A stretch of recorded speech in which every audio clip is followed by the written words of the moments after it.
آپ کی بیوی کہتی ہے، مسلمانوں اگر جملہ سمجھ میں آ جائے سبحان اللہ بول دینا، آپ کی بیوی کہتی ہے اے ابو قحافہ تم نے غلطی کی ہے، بے وقوفی کی ہے، تم پہلے ابو بکر کو بت خانے نہ لے جاتے، مجھ سے مشورہ کر لیتے، مجھ سے رائے لے لیتے، میں بتا دیتی بت کو توڑا نہیں جاتا۔ اللہ اکبر۔ آپ کہتے ہیں میری شریک حیات ذرا بتاؤ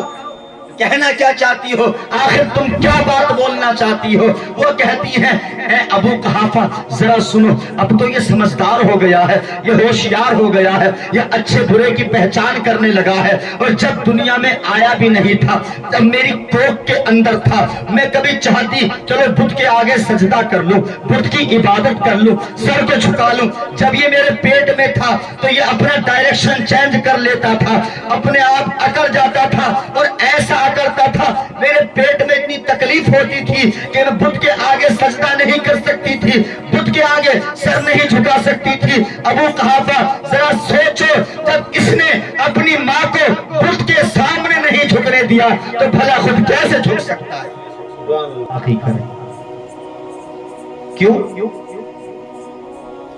جس نے سرکار کو اپنی آنکھوں سے دیکھا اور دیکھ کر اس نے سرکار کے ہاتھ پر ہاتھ رکھ کے کلمہ پڑھ کے اسلام قبول کیا، اب وہ ہر ولی سے بڑھ کر۔ میں آپ کو مثال کے طور پہ ایک بات سمجھا دوں، اگر کوئی ایسے صحابی گزرے ہیں جنہوں نے 10 بجے اسلام قبول کیا اور 11 بجے ان کا انتقال ہو گیا، نہ انہوں نے نماز پڑھی، نہ قرآن پڑھا، نہ روزہ رکھا، نہ زکوٰۃ دی، کوئی عمل نہیں کیا، فقط اس کے کہ صرف اسلام قبول کیا ہے، تو وہ صحابی بھی جنہوں نے اپنی زندگی میں ایک بھی نماز نہیں پڑھی ہو، وہ وقت کے غوث اعظم سے افضل، غریب نواز سے افضل، صابر پاک سے افضل، نظام الدین اولیاء محبوب الہی سے افضل، حاجی والی سے پاک سے افضل، خواجہ بہاء الدین اولیاء سے افضل، صوفی حمید الدین ناگوری سے افضل، اعلی حضرت سے افضل، مفتی اعظم ہند سے افضل، ہر ولی یہاں تک کہ میں بات کروں جتنے بھی تابعین ہیں، تبع تابعین ہیں،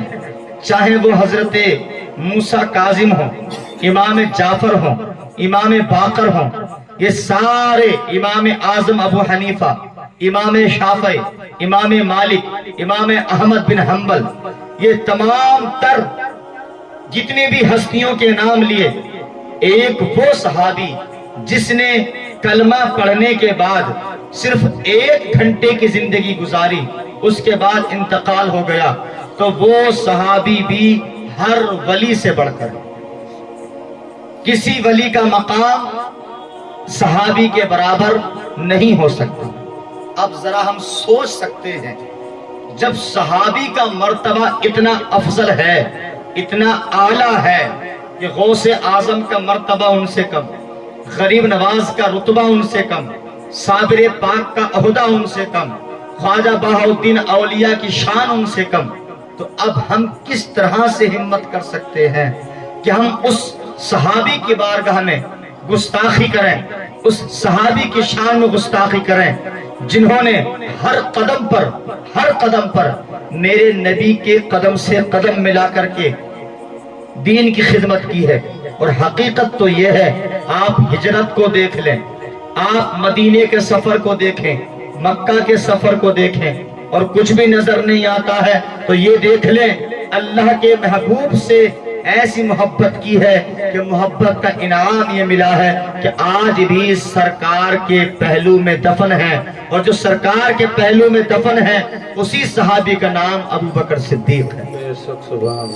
اب ذرا سوچئے جس صحابی کے لیے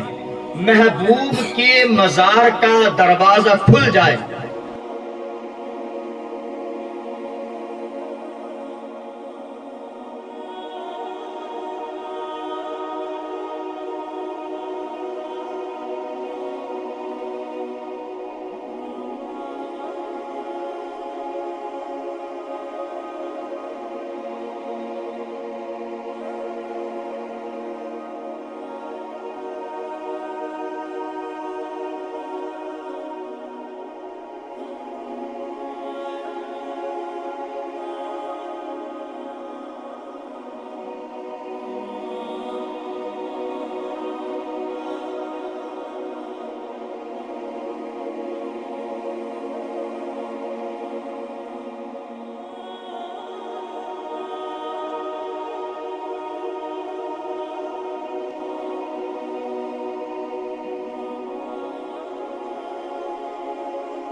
قحافہ نے بت کے سامنے لا کر کھڑا کر دیا ہے اور کہہ دیا ہے جس چیز کی حاجت ہو، جس چیز کی ضرورت ہو، جو تمہیں مانگنا ہو ان سے مانگ لینا، یہ تمہارے خدا ہیں۔ اللہ اکبر مسلمانوں، اب ابو بکر صدیق کے والد محترم حضرت ابو قحافہ رضی اللہ تعالی عنہ ابو بکر صدیق کو چھوڑ کر گھر کی طرف چلے آتے ہیں۔ حضرت ابو بکر صدیق رضی اللہ تعالی عنہ اب اس بت سے سوال کرتے ہیں، اس جھوٹے خدا سے کہتے ہیں، اے بت، اگر تو ہمارا خدا ہے، اگر تو سچا ہے، اگر تو دے سکتا ہے، مجھے کپڑے کی ضرورت ہے، کپڑا دے دے، کھانے کی ضرورت ہے، کھانا دے دے۔ آپ نے طرح طرح کی تمنائیں کی، طرح طرح کی آرزویں کی، خواہشیں ظاہر کی، التجا کی، التماس کیا۔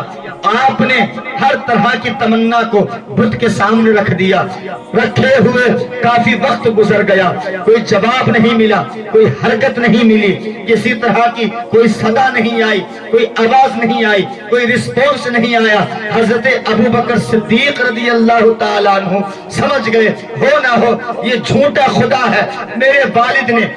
مجھے بت کے سامنے لا کر کھڑا کر دیا ہے، جو کسی چیز کو سن نہ سکے، جو کچھ بول نہ سکے، وہ بھلا میری کیا مدد کر سکتا ہے؟ اچھا دیکھتا ہوں یہ سچا ہے کہ جھوٹا ہے۔ ابو بکر صدیق نے زور کا تماچا بت کے لگایا اور مورتی کے تماچا مارنے کے بعد بت کو نیچے گرا دیا۔ جس کو ہاتھوں سے بنایا گیا تھا وہ خدا زمین پر گر پڑا، 3 ٹکڑے ہو گئے۔ جیسے ہی وہ بت زمین پر گرا، ابو بکر صدیق کے والد محترم ابو قحافہ کے کانوں میں آواز آتی ہے، دیکھتے ہیں کچھ نہ کچھ ٹوٹا ہے۔ آنے کے بعد دیکھا تو بت خانہ چت ہو گیا ہے۔ اللہ اکبر، بت ٹوٹا ہوا پڑا ہے۔ آپ آئے، آنے کے بعد بیٹے کے منہ پر تماچا مارا، ابو بکر کے منہ پر تھپڑ مارنے کے بعد پوچھا یہ تو نے کیوں کیا، کیسے کیا؟ کہا تم نے تو کہا تھا یہ میرا خدا ہے، میری مدد کر سکتا ہے، جو اپنے آپ کو نہ بچا پائے وہ بھلا میری کیا مدد کرے گا؟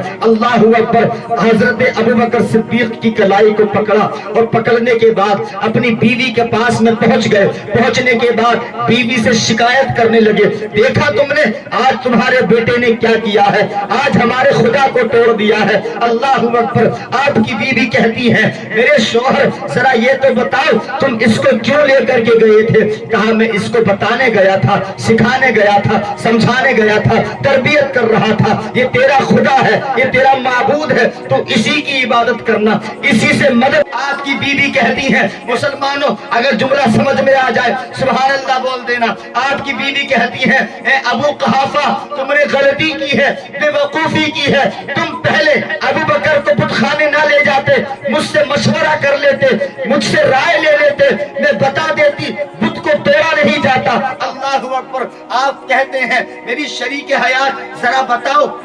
کہنا کیا چاہتی ہو، آخر تم کیا بات بولنا چاہتی ہو؟ وہ کہتی ہیں اے ابو قحافہ ذرا سنو، اب تو یہ سمجھدار ہو گیا ہے، یہ ہوشیار ہو گیا ہے، یہ اچھے برے کی پہچان کرنے لگا ہے، اور جب دنیا میں آیا بھی نہیں تھا، جب میری کوکھ کے اندر تھا، میں کبھی چاہتی چلو بت کے آگے سجدہ کر لوں، بت کی عبادت کر لوں، سر کو جھکا لوں۔ جب یہ میرے پیٹ میں تھا تو یہ اپنا ڈائریکشن چینج کر لیتا تھا، اپنے آپ اکڑ جاتا تھا اور ایسا کرتا تھا، میرے پیٹ میں اتنی تکلیف ہوتی تھی کہ میں بت کے آگے سجدہ نہیں کر سکتی تھی، بت کے آگے سر نہیں جھکا سکتی تھی۔ ابو قحافہ ذرا سوچو جب اس نے اپنی ماں کو بت کے سامنے نہیں جھکنے دیا تو بھلا خود کیسے جھک سکتا ہے؟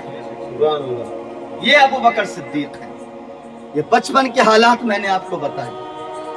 ابو بکر کی ماں کہتی ہے کہ جب یہ بچپن میں ابھی تو سمجھنے لگا ہے لیکن جب یہ میرے پیٹ میں تھا، میرے شکم میں تھا، اس وقت جب مجھے نہیں جھکنے دیتا تھا تو اب تو یہ سمجھنے لگا ہے اب کیسے خود کو جھکا سکتا ہے۔ اللہ اکبر۔ ابو قحافہ کی سمجھ میں آ گیا کہ بے شک ہم جس کی عبادت کرتے ہیں، ہم جس کی پوجا کرتے ہیں، یہ بے بس ہے، یہ بے کس ہے، یہ بے سہارا ہے، یہ بے چارہ ہے، اس کا نہ کوئی چارہ ہے نہ یہ کسی کا چارہ ہے۔ جو چیز ہاتھوں سے بنائی جائے وہ کبھی کسی کی مددگار نہیں ہو سکتی، جو ٹوٹ جائے وہ کبھی خدا نہیں ہو سکتا۔